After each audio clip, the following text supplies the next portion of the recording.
La tragédie, c'est que nous n'avons pas eu le meilleur de Connor Murphy parce que je crois que s'il était encore en vie, il y serait finalement arrivé. Quoi de neuf? Ici Johnny Shreve. Je dois être franc et dire les choses comme elles sont. À présent, vous avez tous entendu que Connor Murphy est décédé, le 7 juillet, vers 15 heures. Heure locale, les services d'urgence ont été appelés dans un village résidentiel du district de Bang Phai, dans la province de Samut, en Thaïlande. Le rapport indiquait qu'un homme étranger était entré dans un lac. Selon les informations, des plongeurs ont récupéré un corps à environ 20 mètres du rivage. La police thaïlandaise Thai Rav a identifié l'homme comme Connor Michael Murphy, ressortissant américain. L'examen initial n'a apparemment révélé aucun signe d'agression et le corps a été envoyé pour une autopsie officielle. Selon les médias, un employé du village a filmé un comportement erratique avant l'arrivée de la police. Il essayait de donner de l'argent à un conducteur, criait, se roulait par terre. Il se roulait sur la route. Lorsque les policiers sont arrivés, le journaliste rapporte qu'il s'est précipité dans le lac, a nagé jusqu'à l'épuisement, puis s'est noyé à une profondeur de plus de 10 mètres. Les plongeurs l'auraient retrouvé environ 30 minutes plus tard. Les enquêteurs auraient également trouvé 2 seringues non utilisées dans le véhicule et des comprimés non identifiés dans un sac. Je vais simplement vous donner mon avis honnête. Ce qu'il faut retenir, et la raison pour laquelle je parle toujours de santé mentale ici, c'est que nous n'en parlons pas assez. Il y a beaucoup d'influence. Et au final, je dis toujours cela, et parfois les gens ne veulent pas assumer leurs responsabilités ou reconnaître ce qu'ils font réellement avec leur chaîne. Dès que vous passez derrière la caméra, que vous lancez une chaîne YouTube, la façon dont vous développez votre chaîne, qui commence à regarder votre chaîne, et le public que vous habituez à regarder votre chaîne, parce que c'est comme ça que ça fonctionne. Si vous choisissez que votre chaîne traite uniquement de votre corps et apparence, et que vous la développez pour qu'elle devienne importante. Peu importe même si elle devient vraiment importante ou non. Si vous développez votre chaîne jusqu'à 1000 ou 1 million d'abonnés, les personnes qui suivent votre chaîne le font en fonction de ce que vous décidez de montrer. Et vous devez assumer cela. Vous devez garder ce personnage. Vous devez maintenir cette persona. Vous devez conserver ce look, ce physique. Tout cela va avec. Et cela peut vous piéger. Dès que cela commencera à s'estomper, car cela arrivera. Dès que les choses commencent à changer, parce que ça arrivera, et que vous fondez toute votre valeur personnelle sur des choses superficielles, vous vous retrouverez dans la même situation que ce qu'a vécu Connor Murphy. Connor Murphy s'est d'abord fait connaître avec une chaîne de fitness.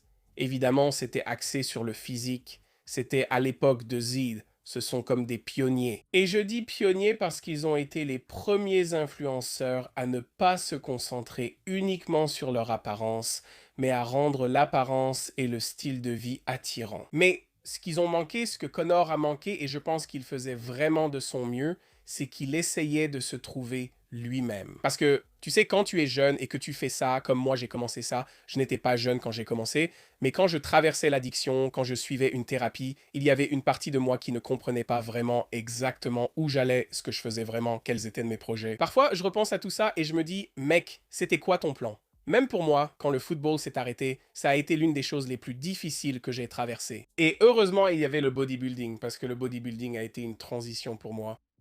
Et très souvent, quand on y pense, quand les gens traversent, vous savez, des transitions dans leur vie, surtout quand une chose a été leur identité pendant si longtemps. Le football a longtemps été mon identité. J'y ai joué pendant 18 ans, y compris à l'université, puis tenté la draft canadienne, sans succès. Vous n'avez rien vers quoi vous tourner. Ça pèse sur votre conscience. Ça commence à affecter la façon dont vous vous valorisez et la façon dont vous vous voyez. Et cela peut être très décourageant. Et ça peut être très sombre parce que ça l'a été pour moi. Et je vous le dis maintenant, j'ai eu de la chance d'avoir la musculation. Le problème avec tout ça, c'est que je ne me rendais pas compte que je remplaçais en fait une addiction par une autre. Je suivais un accompagnement pour la dépendance à la drogue lors de ma dernière année de football et à l'université. Et puis quand l'université s'est terminée, l'accompagnement s'est arrêté. Maintenant, je pensais que j'étais dans une bonne situation parce que, tu sais, dans ma tête, j'étais à un bon endroit. Je n'étais plus accro aux stimulants, etc. Mais j'ai trouvé une autre addiction. Maintenant, cette addiction, dans mon esprit, était très positive. Elle m'a donné de la discipline. Elle m'a donné de la motivation. Elle m'a donné un objectif. Et elle m'a donné un objectif, mais elle cachait toujours, elle éclipsait toujours le problème sous-jacent qui se passait dans ma vie à ce moment-là. Et même si j'étais sorti de ce type d'addiction, L'addiction positive masquait une profonde dépression, un trouble de la personnalité limite, beaucoup de traumatismes d'enfance que je n'ai jamais vraiment réussi à surmonter. Et j'ai juste trouvé des moyens de faire face à ça, et la musculation était un moyen vraiment positif d'y faire face, mais ça n'a pas aidé à vraiment m'en libérer et à en être délivré. Heureusement, j'ai rejoint les services de santé mentale de Capital Health qui sont gratuits, et j'ai entamé mon parcours en santé mentale.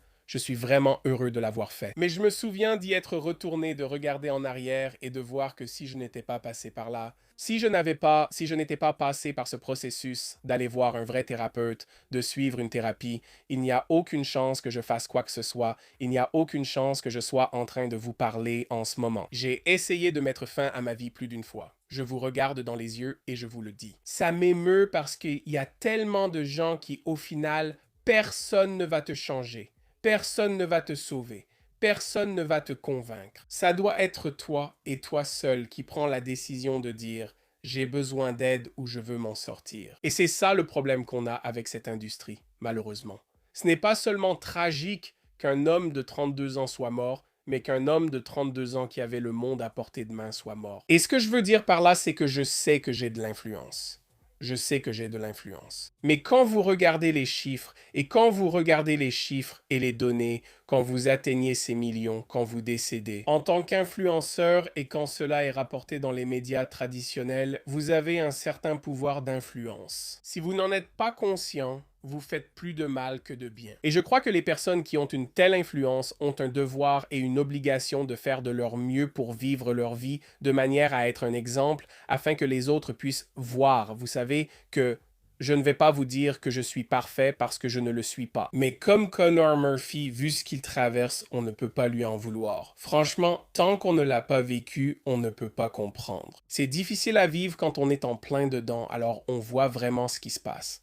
Et je suis sûr qu'il y a des gens autour de lui qui essaient de l'aider. Peut-être, peut-être pas, mais il y a au moins quelqu'un qui est là. Et il n'a pas pu vraiment devenir la personne que je crois qu'il aurait pu être. Un gars beau gosse qui est clairement intelligent, qui a manifestement du bon sens en affaires, parce qu'il faut être honnête. On n'atteint pas ce niveau par hasard. Il y a du travail acharné et de l'engagement derrière tout ça, derrière cet écran. Il y avait de la stratégie, il y a de la planification, il y a de l'idéation. Il y a plein de choses qui se passent avant que le contenu ne sorte. Donc Connor Murphy était clairement intelligent. Il est manifestement intelligent. Il avait évidemment de l'influence. Il avait évidemment, vous savez, un esprit créatif qui aurait pu faire tellement plus au lieu de traverser tout ça. Et je crois qu'il essayait probablement simplement de vraiment découvrir qui il est, qui il était. Il faut comprendre, 32 ans 2016, il y a 10 ans, n'est-ce pas? Il a 22 ans, 22 ans. Et il faut comprendre qu'avant, si tu devenais populaire avant l'explosion des réseaux sociaux,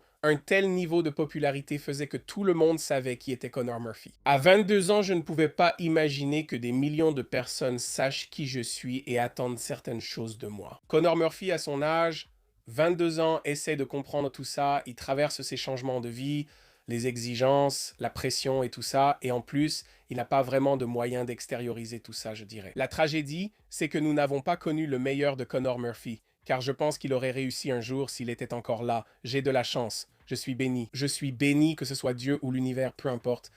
Je me sens chanceux d'être encore là et je pense que des personnes comme Connor Murphy finiront par y parvenir aussi. Ils arrivent à un moment dans leur vie où ils se disent « je sais qu'il y a plus que ce que je fais en ce moment, tu vois ?» C'est pour ça que je coach comme je le fais. C'est pour ça que j'aborde ces sujets, parce que je ne veux pas que les gens en parlent sans vraiment comprendre. Si tu regardes les commentaires sur la page de tout le monde et sous chaque publication à propos de Connor Murphy, c'est un mélange de, tu sais, une légende, il était le GOAT, il était tout ça. Mais tout à coup, il y a aussi ceux qui disent qu'il traînait ou qu'il touchait à la drogue. Il avait ce problème. Il avait ce problème, il avait ce problème, il avait ce problème. Et il est un peu quitté ce monde sans vraiment atteindre, je crois, atteindre son but. Je crois que chacun a un but sur cette planète, à 100%. Et si je peux faire quelque chose, mon objectif est d'aider les gens à y arriver. Être un homme adulte dans ce monde n'est vraiment pas facile. Mais ça ne veut pas dire qu'on enterre les choses. Ça veut dire qu'on n'a pas peur d'être vulnérable. Je le montre à ma fille tous les jours.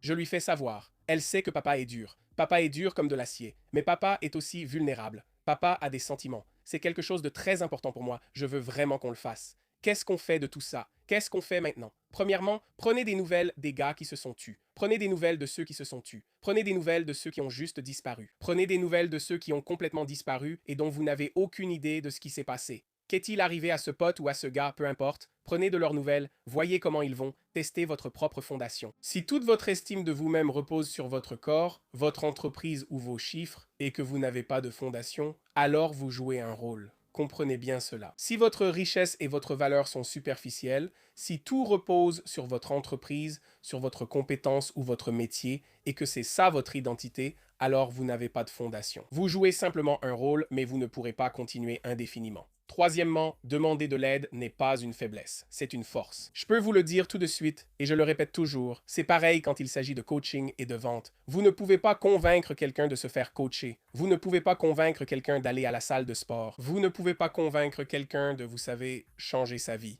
Ce sont eux qui doivent vouloir faire ce changement. C'est à vous de le faire vous-même. Mais le faire soi-même ne veut pas dire que vous ne pouvez pas demander de l'aide. Obtenez l'aide dont vous avez besoin. Et je veux conclure avec ceci, les gars. Je le dis du fond de mon âme et je le pense sincèrement. Si vous avez besoin de parler à quelqu'un, si vous avez besoin de vous confier ou de vous libérer d'un poids ou quoi que ce soit, si vous traversez une période difficile en ce moment, que ce soit, vous savez, n'importe quel problème mental, quoi que ce soit, je veux que vous m'envoyiez un email à l'adresse johnnyshrev.com. Et je peux vous le dire tout de suite et je peux vous le promettre, n'importe qui peut le vérifier dans les commentaires. J'ai déjà contacté quelques personnes qui m'ont écrit en message privé auparavant et j'ai discuté avec elles. Je les ai contactées. Je le ferai pour vous parce que j'ai envie de le faire, parce que je crois que c'est ma mission ici. C'était l'objectif que j'avais quand j'ai lancé cette chaîne au départ, et je le pense vraiment. Si vous avez besoin de parler à quelqu'un, si vous sentez que la vie devient trop difficile à gérer, que vous atteignez un point où vous n'en pouvez plus, vous pouvez me contacter. Je ferai de mon mieux, je vous orienterai vers d'autres aides, mais je serai là. Le faire aiguise le faire. Repose en paix, Connor.